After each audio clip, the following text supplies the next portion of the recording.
안녕하세요. 국어 가르치는 수지쌤입니다. 네, 이번 시간에는 소설가 구보시의 111이라는 작품에 대해서 공부해 보도록 하겠습니다. 자, 소설가 구보시의 111이 뭐예요? 하루란 뜻이에요. 그럼 이 소설가 구보시의 하루에 대해서 얘기를 하는데, 이 구보시가 아침에 집에서 나와요. 집에서 나와서 서울을 한 바퀴 삥 돌고 다시 집으로 돌아가는 내용이에요. 그러니까 그의 하루를 담은 내용이고요.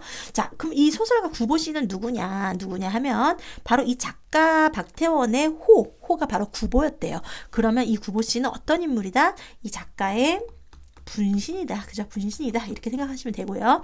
이 소설가 구보시의 일일이 유명한 이유가 있죠. 그죠? 너무너무나 중요한, 제일 중요한, 네, 유명한 이유 뭐냐면 의식의 흐름 기법. 이 의식의 흐름 기법은요, 이 한국 현대문학 사회에서 굉장히 독특한 기법이기 때문에 우리가 시험 문제에 나올 수 있는 모의고사나 수능이나 그런 시험에 나올 수 있는 작품들은 손에 꼽혀요. 손에 꼽힐 정도로 적어요. 이제 1990년대 이후에는 좀 쓰였지만 그 전까지는 정말 시험에 나올 만한 유명한 작품들 중에서는 몇 개 없어요. 제일 유명한 게 이상의 날개 정도죠. 그죠? 그리고 그 다음에 유명한 게 바로 이 소설가 구보시의 일일이에요. 자, 의식의 흐름 기법이 왜 중요하냐? 다른 소설이랑 다르기 때문인데, 다른 소설들은 어떤 사건이 일어났는데 이제 그 소설이 전개가 될 때 이런 게 있잖아. 발단. 이런 거 진짜 싫어하는데, 발단, 전개, 위기, 절정, 결말. 이게 이게 이제 일반적인 소설의 구성 단계예요. 그런데 그런 게 없어. 그리고 특별한 갈등도 없고 특별한 사건도 없어. 네. 그리고 얘가 어디를 가는 것도 어떤 목적을 가지고 가는 것도 아니고, 얘가 전차에서 타는 것도 그냥 우연히 다른 사람들이 다 타니까 따라 타고, 이렇게 우연적으로 사건이 전개된다는 거예요. 자, 의식의 흐름 기법이 그러면 출제가 될 때 문제에서 진짜 많이 나오는 것들이 있어요. 뭐냐면, 일단 특별한 뭐가 없다. 갈등이 없다. 원래는 소설이라는 게 자아와 세계의 대립, 대결, 갈등 이렇기 때문에 보통 등장인물이 부정적인 어떤 그런 사건을 당하죠. 사람이랑 싸운다거나, 아니면 죽는다거나, 아니면 사고를 당한다거나, 아니면 운명이 나를 괴롭힌다거나, 그런 갈등이 존재하는데, 이 작품은 특별한 갈등이 안 보여. 그래서 특히 인물과 인물 사이의 갈등은 없어요. 알았죠? 없어요. 그리고 또 사건 전개가 아까 전 발단, 전개, 위기, 절정, 결말 이런 것들은 어떤 사건이 일어나기 위한 어떤 배경 상황이 있고 원인이 있고 그 사건으로 인한 결과가 있잖아요. 그걸 우리는 필연적이다 이렇게 얘기하거든요. 근데 얘는 사건 전개에 필연성이 없어. 필연적이지 않다. 이게 진짜 중요한 거예요. 그럼 사건 전개가 어떻게 된다? 우연적으로 전개된다. 우연적으로. 알았죠? 정말 중요합니다. 자, 그리고 여기서 다루고자 하는 내용은 뭐냐? 인물의 내면 심리. 이 내면 심리가 중요하다. 네. 그래서 여기에 초점을 맞추어서 내용을 전개한다. 이라는 게 되게 중요한 의식의 흐름 기법상의 특징이에요. 자, 그러면 이 내용을 대강 얘기해 줄게요. 이제 이 구보씨가 아침에 집에서 나와가지고 집으로 돌아가는 이런 내용이라 그랬죠. 그러면 당연히 이 내용은 의식의 흐름 기법이면서 아침부터 저녁까지 공간이 이동함에 따라 얘가 이제 일어나는 일을, 그죠? 이렇게 서술했겠죠. 그런 거를 우리는 공간의 이동에 따른 전개, 그거를 여로형 소설이라고 해요.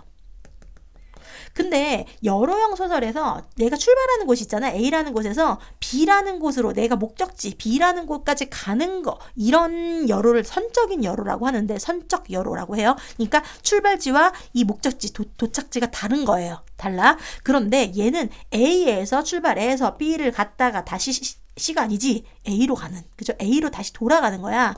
그러면 이런 여로형 소설을 원점 회귀 여로형 소설이다. 이렇게 얘기해요. 원점 회귀라는 건 다시 돌아간다는 건데, 원점으로. 그러면 이 인물의 인식이 어떨까요? 지금 보세요. 지금 A에서 B로 갔어. 그러면 얘는 아마 어떤 사건을 거치면서 다른 어떤 심리 상태를 가지게 될 거야. 그런데 얘가 A에서 B를 갔다가 다시 A로 돌아가면 얘의 의식 상태, 얘의 심리도 아마 다시 되돌아가는, 그죠? 되돌아가는, 처음과 다르지 않은, 크게 다르지 않은 그런 상태로 되돌아가는 그런 형식이다라는 거 알아두시면 될 것 같아요. 자, 그러면 이제 시점에 대해서 좀 얘기해 볼게요. 고전 소설을 할 때는 딱히 뭐 시점을 얘기하지 않죠. 왜냐? 거의 대부분이 전지적 작가 시점이니까, 그치? 그런데 현대소설 할 때는 시점이 엄청 중요해. 엄청 중요해요. 자, 그러면 이 의식의 흐름 기법은 어떤 시점이 가능할까요? 인물의 심리를 서술을 하고 싶어. 그러면 주인공이 나가 내 심리를 서술할 수가 있잖아. 그죠? 내 심리. 그죠? 아니면 3인칭인 어떤 서술자가 주인공의 심리를 서술할 수도 있겠죠. 그죠? 이렇게 두 가지가 가능한데, 이렇게 나의 심리에 대해서 이야기하는 거를 우리는 1인칭 주인공 시점이라고 하죠. 주인공 시점. 그리고 또 이 3인칭 서술자가 어떤 인물의 심리를 서술하는 거, 그걸 우리는 3인칭 전지적 작가 시점입니다. 전지적 작가 시점이라는 게 무슨 뜻이에요? 모든 거 다 아는 서술자. 작품 밖에 있어. 자, 이거 되게 중요하다. 이 1인칭이다, 3인칭이다, 이런 얘기를 할 때 이 1인칭, 3인칭은 뭘 얘기하는 거냐면 서술자의 위치를 말하는 거거든요. 서술자의 위치. 이 서술자의 위치가 작품 아니냐, 아니면 밖이냐, 이거예요. 작품 아니라는 건 뭐야? 작품 안에 인물로 등장하는 거야. 누구야? 나로 등장하는 거. 그러면 서술자의 위치가 안에 있다면 1인칭 소설이 되는 거고, 그리고 작품 밖에 서술자다. 그러면 3인칭 시점이 되는 거예요. 그렇죠?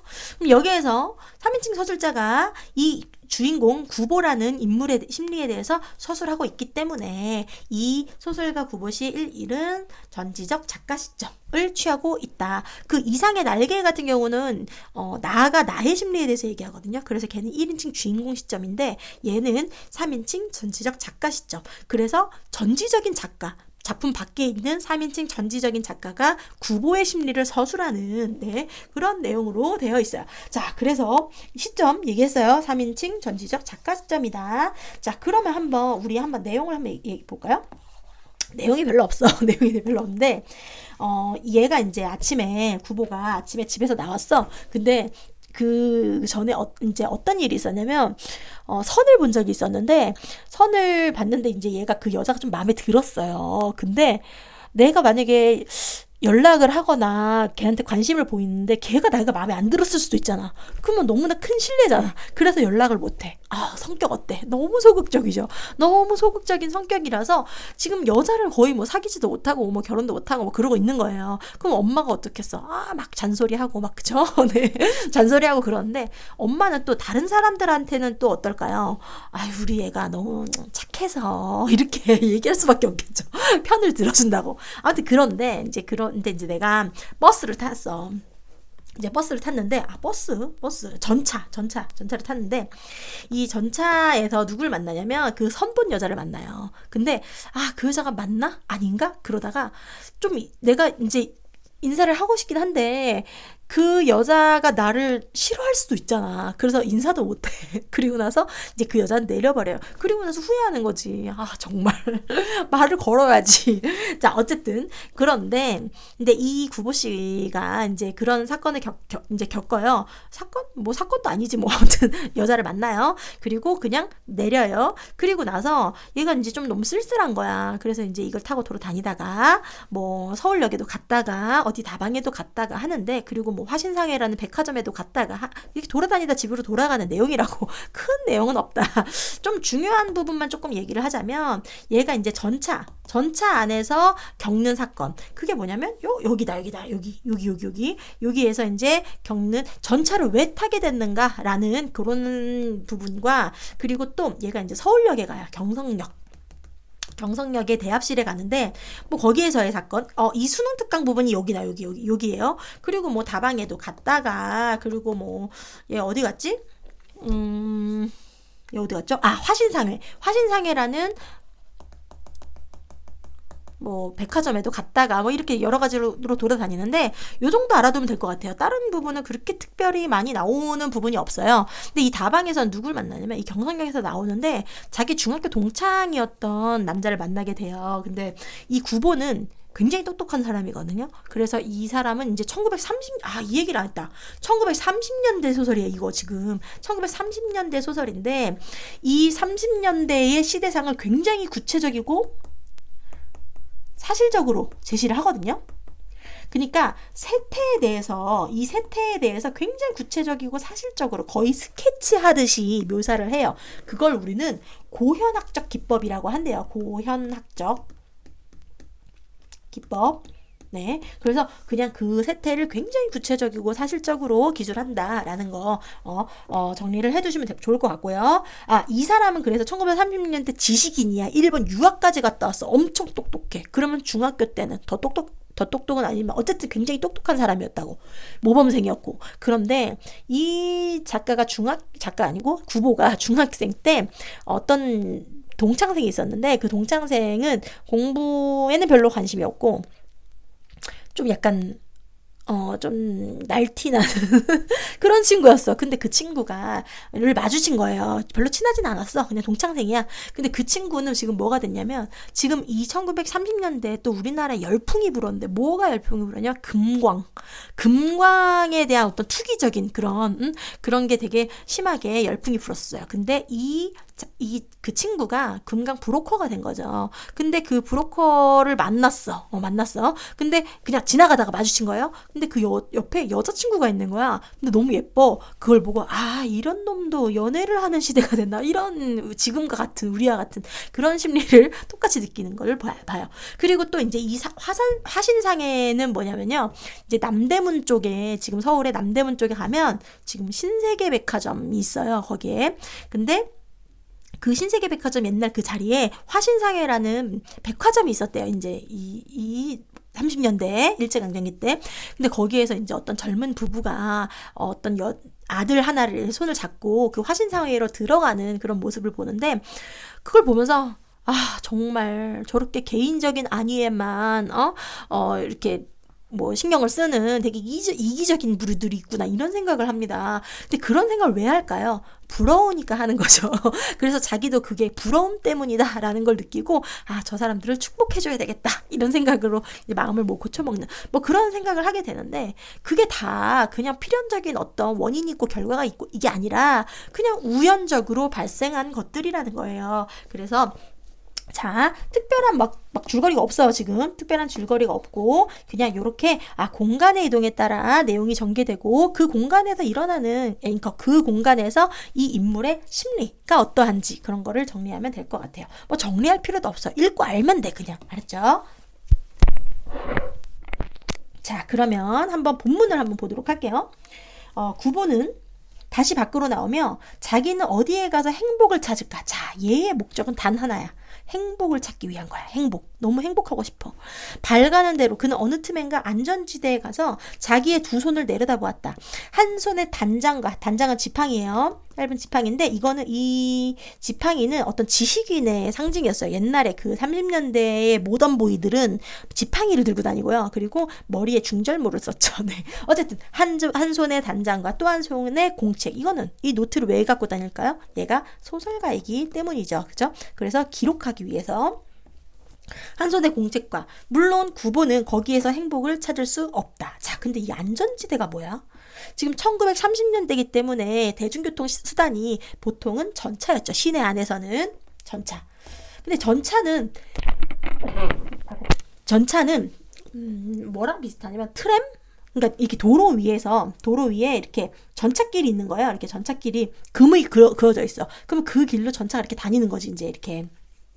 근데 이 전차의 어떤 정류장은 어떻게 지금 보면 인도일 거 아니야, 인도. 그죠? 그래서 이 정류장이 안전지대다 이렇게 생각하시면 돼요. 그래서 안전지대에 가서 자기의 두 손을 내려다보았다. 한 손에 단장과 또 한 손에 공책. 물론 거기에서 행복을 찾을 수 없다. 안전지대 위에 사람들은 서서 전차를 기다린다. 그들에게 행복은 알 수 없다. 그러나 그들은 분명히 갈 곳만을 가지고 있었다. 이거 되게 중요합니다. 이 전차를 기다리는 다른 사람들과 구보의 차이점이에요. 가장 큰 차이점 뭐예요? 얘네들은 목적지가 있어. 다른 사람들은 목적지를 가지고 있어. 근데 구보는 목적지가 없어.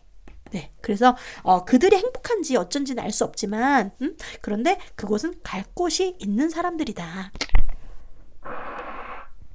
전차가 왔다. 사람들은 또 내리고 탔다. 구보는 잠깐 멍하니 그곳에 서 있었다.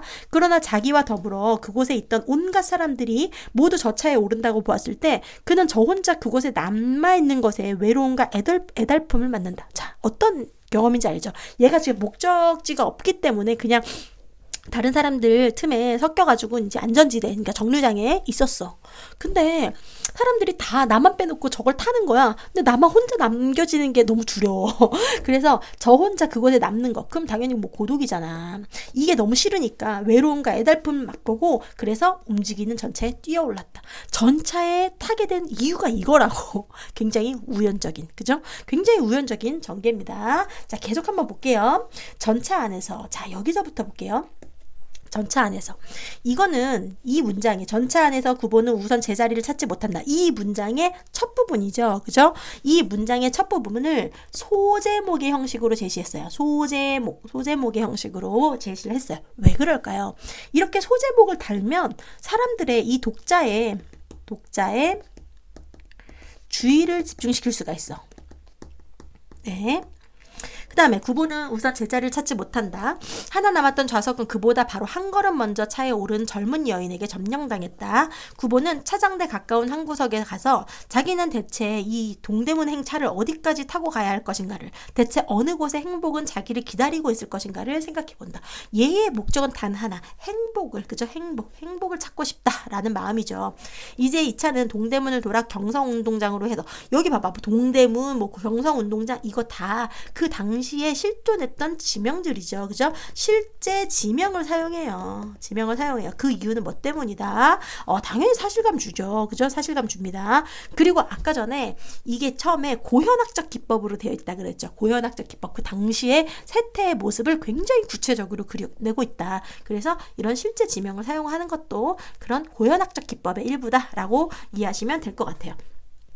자, 그 다음에 동대문을 돌아 경성운동장으로 해서 구보는 차장대 운전대로 향한 안으로 그 파란 융을 받쳐댄 창을 본다. 융은 뭐 커튼 같은 거 생각하면 되고요. 전차가에서는 그곳에 뉴스를 게시한다. 그러나 사람들은 요사이 축구도 야구도 하지 않는 모양이었다. 거기 뉴스를 게시하는 곳이 있는데 거기에 별 내용이 없네 이거예요. 그 다음에 장충당으로 청량리로 혹은 성북동으로, 자, 이렇게 쭉 이제 이동을 하는 건데, 그러나 요사이 구보는 교회를 즐겨하지 않았다. 자, 교회가 뭐야? 시내의 반대예요. 그래서 되게 한적한 곳 있잖아요. 한적한 곳. 교회를 즐기지 않는다. 그곳에는 하여튼 자연이 있고 한적이 있었다. 그리고 고독조차 그곳에 준비되어 있었다. 요사이 구보는 고독을 두려워한다. 일찍이 그는 고독을 사랑한 일이 있었다. 봐봐. 지금 이 구보라는 인물의 심리를 계속 구체적으로 묘사하고 있다예요. 초점 맞춰서.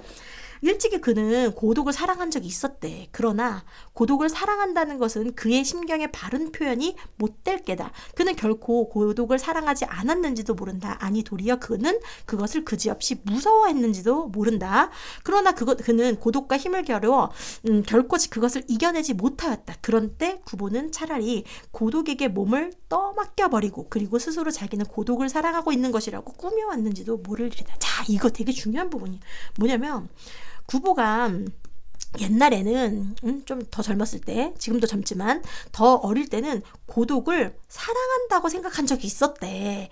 그런데 그것은 옳은 표현이 아니래. 왜냐면 봐보세요.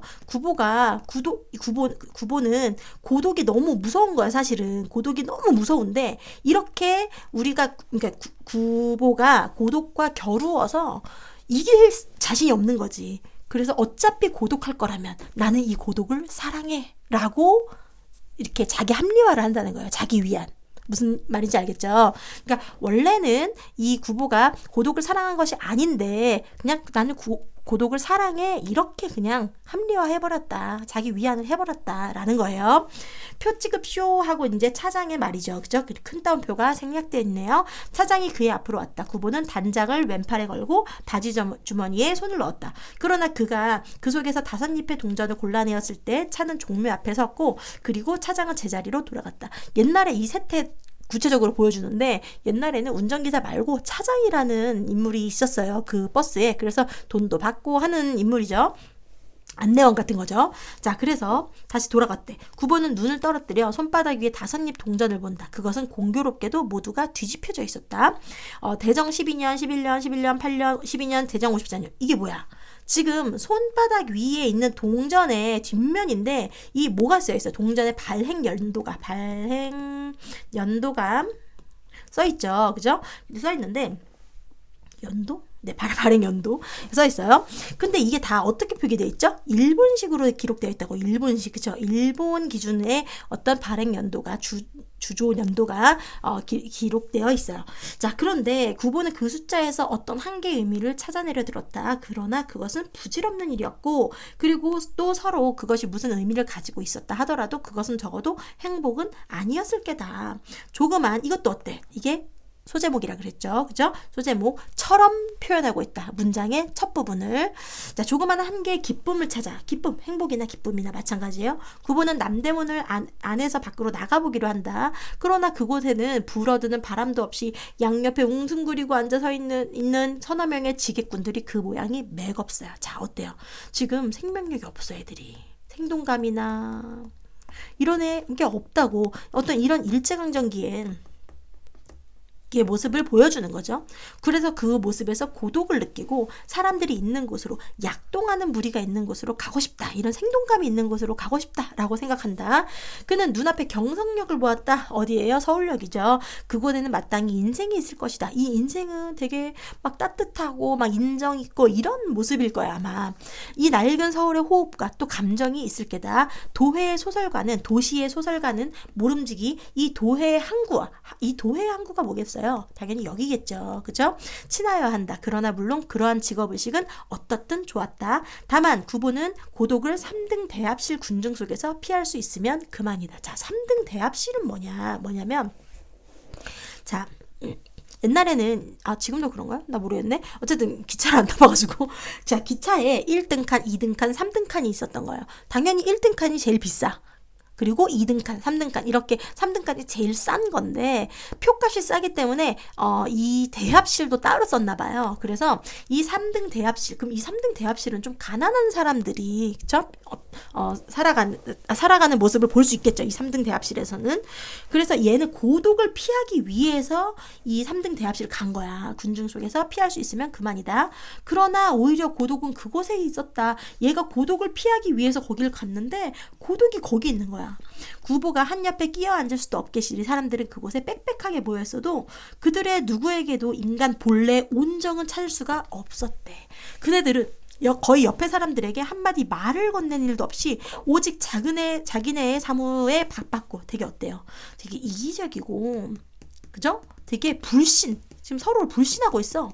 그리고 간혹 말을 건네도 그것은 자기네가 타고 갈 열차의 시각이나 그런 것에 지나지 않았다. 그네들의 동료가 아닌 사람에게 그들의 변소에 다녀올 동안 그네들의 짐을 부탁하는 일조차 없었다. 되게 불신하는 거죠. 그죠? 남을 결코 믿지 않는 그네들의 눈은 보기에도 딱하고 또 가엾었다. 그럼 여기에서 고독을 느꼈겠죠. 그죠? 이런 모습에서 구보는 한쪽 구석에 가서 그의 앞에 있는 노파를 본다. 노파가 뭐야? 할머니.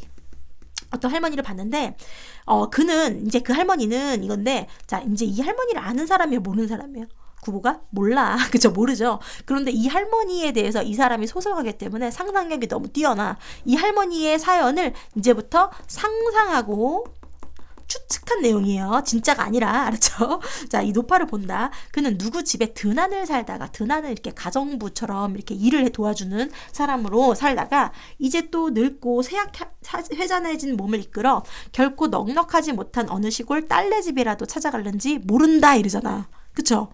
그러니까 이 사람이 진짜 드나들 살았는지 어쨌는지, 넉넉한지 아닌지, 그리고 딸네 집에 가는지 아들네 집에 가는지 모른다고. 그런데 그럴지도 모른다라고 구보가 상상하고 추측한 내용을 보여주고 있어요. 이미 굳어버린 그의 안면 근육은 어떠한 다행인 일에도 펴들 턱이 없고, 그리고 몽롱한 그 두 눈은 비록 그의 딸이 그지없는 효양을 가지고도 감동시킬 수 없을지 모른다. 그럼 이 노파는 어떤 특징을 가지고 있대? 감정을 잃어버린 것 같대. 왜? 표정의 변화가 없거든. 그죠? 표정의 변화가 없거든.